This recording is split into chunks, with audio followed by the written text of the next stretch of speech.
Hi, welcome to another edition of This Issue. My guest this time is my friend Richard Rhames from Biddeford. Welcome to the show, Richard. Thank you, Bruce. Delighted to be here. Nice to have you back again. You're a vegetable farmer, a public access TV show host, a former city councilman in Biddeford, and a rock and roll guitarist and lead singer in a local band. How do you find time to keep up with the politics? I don't sleep. We had you on the show, actually, this show that we do in Biddeford, out in left field. Bruce was kind enough to come on last week, and Bruce talked about how he spends a lot of his time researching. You can't just take what you see in the media at face value. You actually have to dig, and it takes time. And that's the price of citizenship, I'm afraid. So you do it while you're riding your tractor, or what? No, but I don't watch TV. So in the evening, until I nod off, I used to have, spend hundreds of dollars a year on periodicals and stuff back when I was writing columns and stuff. But these days it's mostly online stuff, and you got to be careful online. But there is still journalism being done out there, and you can find it if you look. Let's do a quick review of some state, national, and international issues. First, here in Maine. Mm-hmm. Is Governor LePage going to get his new austerity budget passed in the state legislature that would give more tax cuts for the wealthy class?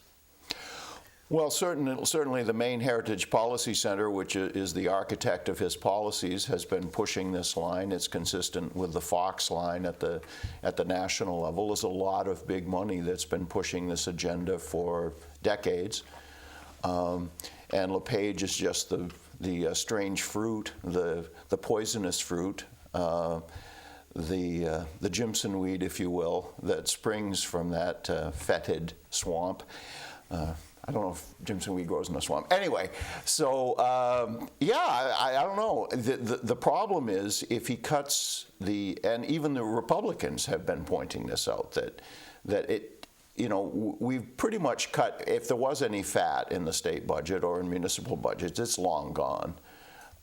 And we've been cutting our collective enterprises and the funding of them, the schools, our infrastructure. We've been cutting for years. And we're kind of at the point where you just really can't cut anymore. So if the state is going to play any kind of meaningful role in public life, you got to raise the money from somewhere, and the money just simply isn't there to do it other than by having some kind of income tax, and I think most everybody is beginning to realize that. His big idea about taxing nonprofits, hospitals, that sort of thing, land trusts, that at that wonderful event down in Saco a few weeks ago, where my friend Joanne delivered a jar of Vaseline to him, he said just before the Vaseline venture there that was dead, that had already, he got the word that wasn't going to fly in Augusta.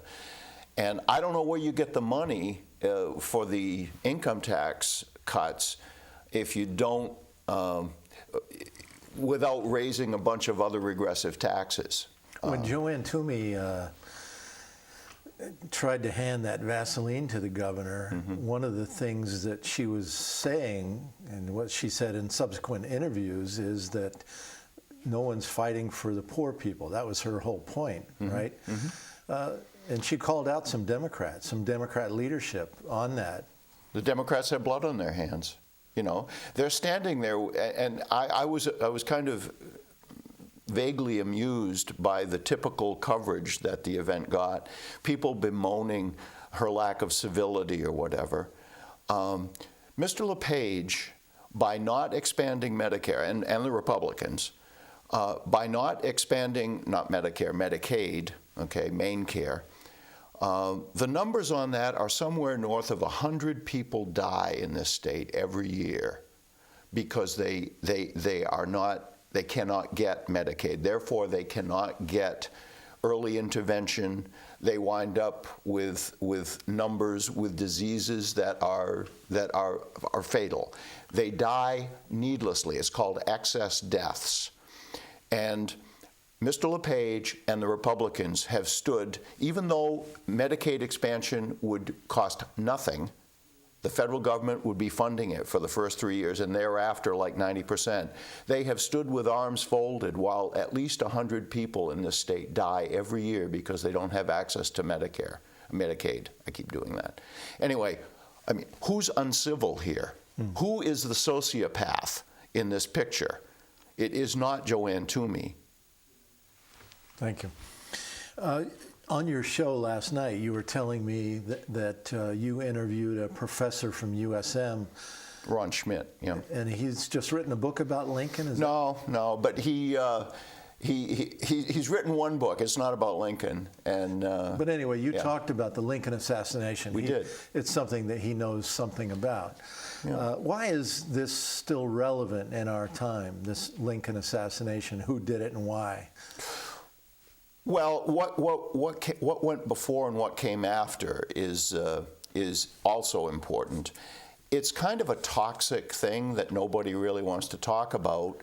I just kind of stumbled across the date. We've been trying to do some shows, this being the 150th anniversary of the Civil War.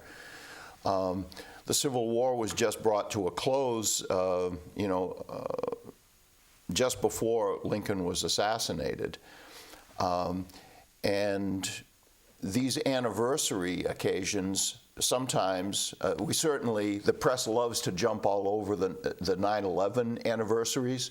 Every year you get the drumbeat. Oh, poor us, poor us. We didn't do anything, right, to merit this.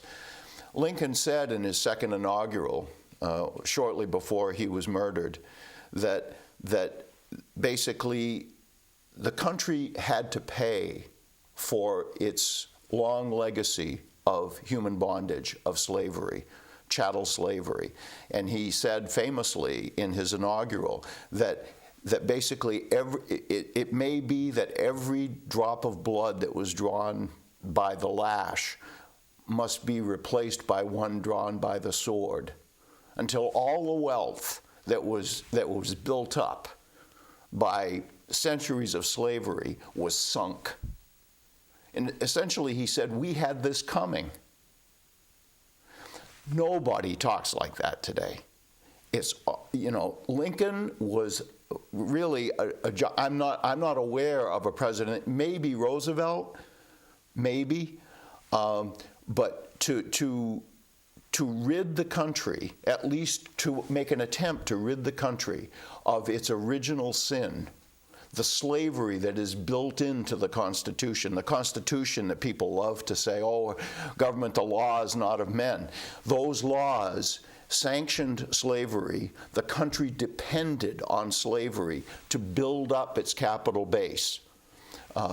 The ending of slavery was the biggest seizure of private property until the Russian Revolution. It was a mammoth event.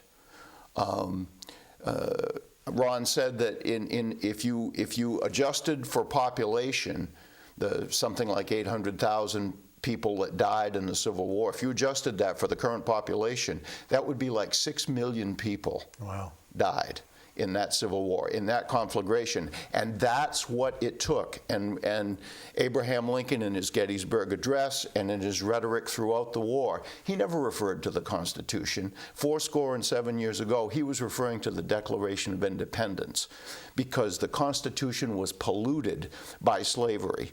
And it is still polluted by all kinds of other stuff, our system of governance with all these branches of government which are always contending. Why don't we have a single-payer system the way the rest of the world does? Why are we still struggling? I spoke earlier about Mr. LePage standing idly while hundreds of people die because of inaction. We can't have a universal health care system in this country because it's blocked by our system of government. So Lincoln was assassinated by who and why? He was assassinated by John Wilkes Booth, who was an actor of some note, well known. When he jumped on the stage after assassinating Lincoln, after putting the Derringer bullet in Lincoln's head, he jumped on the stage and he yelled, "Sic semper tyrannis," thus always to tyrants, right? And people thought it was part of the show. Anyway, he was a racist, like many or most of the people then and now. And he greatly resented, just before the assassination, he said, if Lincoln lives, we will have nigger citizenship, and I need to fix this. So, he killed Lincoln, and Reconstruction, essentially was a bust. I mean, there's a great book out there. It's called Lies My Teacher Told Me. You got to pick it up. This thing about ending the dominant economic institution of the country, economics matters, and with slavery, you not only had this dominant economic institution, but you also had this racist component, similar to Mr. Hitler. And Hitler was in large part guided by U.S. history in his quest. America's history is not this like pleasure cruise. There's real stuff in there if we allowed children to actually learn about history, which we don't. It would help them figure out how the world actually works. Now, fast forward today. Yeah. Who is running the show in Washington now? Money. The planter class, the slaveocracy, the slave owners that set up the Constitution with its checks and balances and its means of preventing the public from ever gaining power, had in mind that they wanted to continue to be the sovereigns. They were the only fit place to wrest the power of government.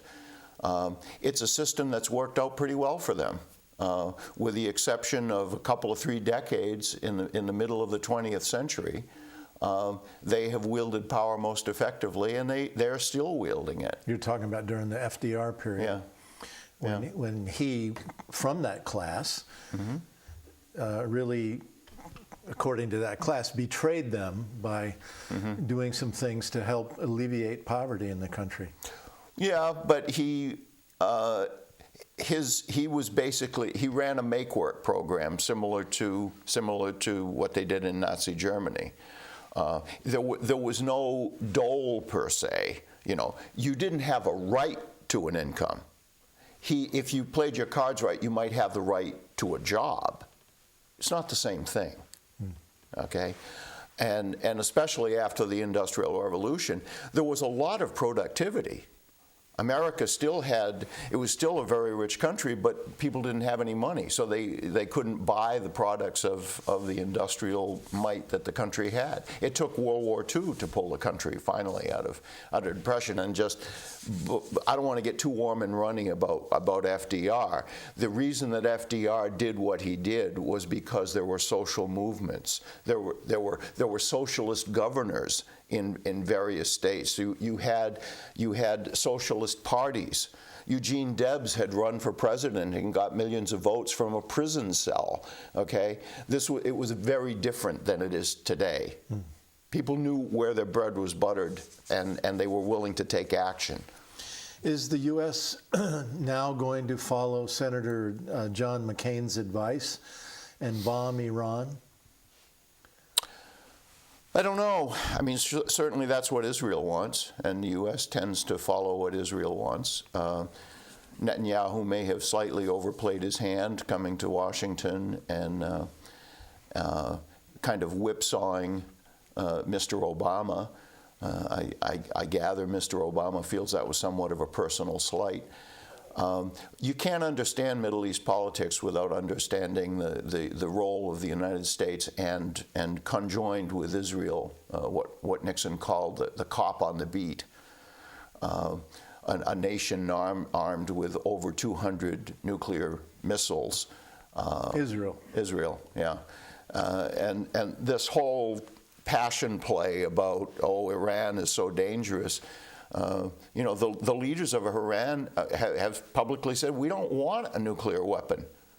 Isn't it so that the CIA has said that Iran does not have a nuclear weapons program? Right, yeah. So what, you know? I mean, my so damn insane button here, I mean, Iraq didn't have weapons of nuclear, didn't have weapons of mass destruction. The facts simply do not matter. This is a geostrategic game that's being played out, is a big word, huh? But there are interests that the United States pursues, and a big interest of the United States is and has been during the 20th century the prize, all of that oil that's under somebody else's land.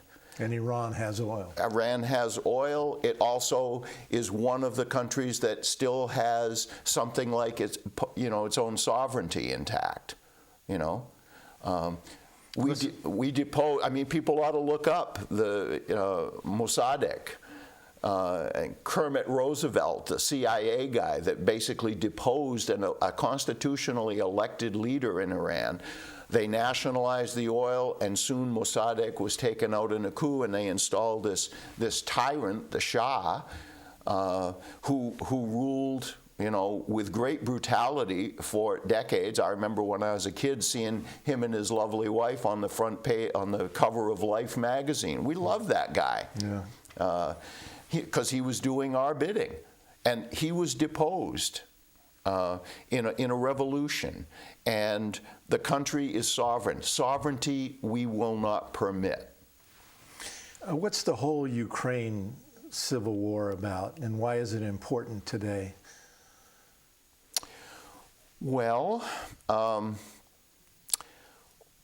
we basically forced the Soviet Union into an arms race after World War II. We should remember that the Soviet Union is basically who beat Germany in the Second World War. The casualties were legion compared to up to 30 million. Yeah. I mean, the United States, we like to talk about the greatest generation and all that stuff. The United States, it was basically pinprick compared to the damage in property and lives that the Soviet Union shouldered. But as soon as the war was over, the United States set on a course to basically roll back the revolution. You want to talk about oil? I mean, the reason that the Nazis invaded Russia or the Soviet Union was because of petroleum. They needed petroleum for the tanks and the implements of war. And Russia today has the world's largest supply of natural gas. Mm-hmm. Which you don't have to frack. Right. You know, it's just there. And they have the infrastructure. And it's a civilized country to a great extent, where one of the, even after we succeeded in taking down the Soviet Union and wound up privatizing all of the public goods, you know, handed off to the oligarchs, still there are some vestiges of the revolution. In Russia, the dissolution of the Soviet Union, people basically took ownership of the houses that they had as a public right after the revolution. So people I mean, how would that look in the United States if you had a right to housing? Huh? All right, let's get back to Ukraine, though. Okay. How does Ukraine fit in all of Well, it's just a continuation of this long slog to basically take down first the Soviet Union and now Russia. And but how does Ukraine fit? Ukraine, it was a part of Russia under Khrushchev, who was Ukrainian, but still part of the Soviet Union. Khrushchev basically cut it off, but it was just a political gesture. It had no real meaning. The United States has been working to basically take power, to put a goon squad in charge in Ukraine, and we have the architects of that policy on tape, as you mentioned when you were on the Biddeford show. Newland standing there with the chevron flag and so forth, and basically saying, we've invested $5 billion in this project, and it's going to succeed. You're talking about Assistant Secretary of State Victoria Nuland for European Affairs. Yeah. Right before the coup, just over a year ago in Ukraine, she was on the stage. On one side, an Exxon symbol, the other side, a what was the other one? Chevron. Chevron symbol, saying, yeah. And she was one of the architects of that whole coup. But many people say that the primary reason for the Ukrainian civil war is to allow U.S. military presence right on the Russian border. So-called missile defense systems, bases. The United States recently did maneuvers in Estonia, military maneuvers, 300 yards from the Russian border. Now imagine if Russia was doing maneuvers 300 yards from the American border in Mexico or Canada. Or Cuba. Or what would we do in response? We know what we would do, because we talked about this on the show too. We know what we would do because we actually saw it during our lifetimes. When a few missiles got stationed in Cuba after the revolution, we basically, Kennedy, the good liberal, basically almost declared war. We were very, very close to a nuclear conflagration. We would not permit the kind of crap that Vicky and the rest of these creeps are perpetrating in Ukraine. We wouldn't tolerate it for 1 millisecond. Do you think the U.S. actually wants a shooting war with Russia, a country that has nuclear weapons and can actually fight back? Usually we like to invade countries like Grenada, Panama, Libya, Iraq, Afghanistan, Somalia, Yemen, and Serbia, countries that, are more like Panama. Pipsqueaks. I said Panama. Yeah. Oh, yeah. So, okay. Are we really ready to take on Russia, do you think? I think to some extent it could happen, I think, because of a certain desperation that's setting in. We're still a powerful country, but things are rotten. And there are other players out there. And this fracking thing is not going to work. Okay, there was a lot of hoopla about we're going to be the new Saudi Arabia. We're not. The financing for the frack is very expensive, heavily uses water. It spikes climate change. It's just an untenable solution. The reason that we've invaded Libya, we came, we saw, he died. Good old Hillary, and all of these other adventures. If it was said back in the day, if the main export of Iraq was broccoli or something, we wouldn't have cared what they did. Yeah. But and Russia has all this gas and petroleum stuff that you don't have to frack. The prize is still there, but it's lying under somebody else's ground. We tend not to like to permit that. Now, the Stockholm International Peace Research Institute in Sweden, they do an annual study of global military spending. And their report just came out for last year, and it says that the United States currently spends 34% of global war spending.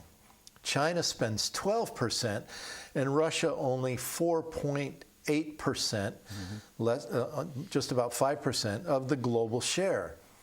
When you add up the spending of the U.S. and its NATO allies, the number goes to more than 60% of world military spending. How in the world can Russia, at 4.8%, be the new Hitler that Hillary Clinton has said that they are, with that kind of level of military spending? They're not a threat to anybody, are they? I think I said before, facts don't matter. The United States has interests that are generally the interests of the people at the top, the 0.1%. it's those interests that are pursued, and simply facts do not matter. There's a lot of profit under the ground in Russia. There's a lot of potential profit in these other countries. Libya, you didn't have to frack in Libya. It was light sweet crude. Libya has the largest supply of oil on the African continent. And Libya also, like Iraq, had a revolution where the money that came from the oil that was theirs was then used to provide universal free education, economic rights across the board. Sure. This is a model like in Vietnam. Vietnam was moving to try to have a path of independent development, not tethered to the interests of the United States. That was and is impermissible, and we will kill people to turn those kinds of efforts aside. So is the U.S. today, we're down to 2 minutes, by the way, is the U.S. today ruled by an oligarchy? And if so, what does that mean? Well, I think I've said it 2 or 3 times already. It was ruled by an oligarchy by design. It's in the Constitution, and it is ruled by an oligarchy. Here on the 150th anniversary +1 of Lincoln's assassination, I talked about the confiscation of wealth. Well, the usual suspects, that slowed them down a little bit, but the wealth accumulation has continued, and it's going on at a feverish pace today. When Hillary rolled out her "we're trying to keep our dog from eating the garbage" ad the other day, she talked about how, ordinary Americans were kind of pummeled by the big recession there, but they fought their way back. No, they haven't. No, they haven't. People are in desperate shape. Meanwhile, accumulation continues. Her son-in-law, he runs a friggin', she's the standard bearer, right? And she's talking for ordinary people. Her son-in-law runs a hedge fund that had some reverses. They made a bad bet on Greece. They didn't see Syriza being elected. So they're kind of in the toilet. Don't worry, Hillary will fix it. You have an oligarchical system, a plutocracy where wealth governs. The corporations are going to run 2 horses in the next race? They always run 2 horses. That's your choice. We have 1 minute left. You're a vegetable farmer. How is climate change impacting your farming operation in the last minute? Well, my wife and I are rapidly descending into our golden years. We've seen a lot of changes just in the 30 or 40 years that we've been farming.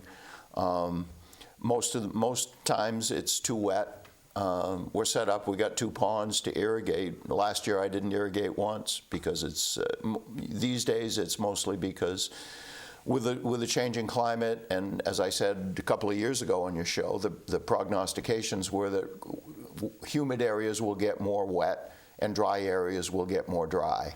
And we're seeing the ratcheting back of water use in California, basically a desert. And here it's getting wetter. But I would like to say, because the press didn't take any interest in it, last week the climate, Generation Climate, some students from universities and high schools in Maine went up to Augusta to carry a message to... I was there. Yeah, well, I didn't see it reported in the media. Maybe I missed it. Yeah. Young people, we've had some of those folks on the show, and we basically tell them, we're going to be dead. You and I, we're going to be dead. But the chickens are going to come home to roost. And those kids, good luck to them. But they're doing what they can, but they're beating their head against a very thick corporate wall that just wants to continue to burn fossil fuels and accumulate power. Thank you, Richard, for coming on the show. And thank you for watching another edition of This Issue. Until next time, take the advice of Richard Rhames. Don't wait until things get so bad nothing can be done. React now, get organized.